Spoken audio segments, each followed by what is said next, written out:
On oublie que la mort existe. Ou peut-être fait-on semblant. On s'inquiète pour un rien et parfois pour beaucoup.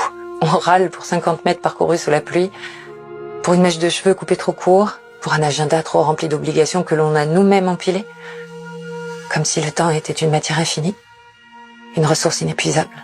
Et puis,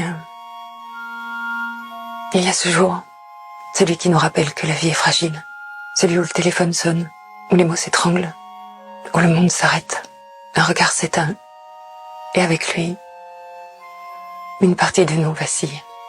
Alors on se fait des promesses, de ne plus remettre à demain, de rire plus fort, d'aimer sans demi-mesure, d'oser, d'alléger, de ne plus se laisser happer par l'illusion du contrôle. On se jure de choisir la lumière. Et la vie, cette magicienne, reprend son cours. Les urgences factices reviennent. Les 50 mètres redeviennent une contrainte, la mèche trop courte redevient un drame, et l'agenda se remplit à nouveau insidieusement. Jusqu'au prochain rappel. Et si cette fois on tenait parole? Si on choisissait vraiment chaque matin la lumière?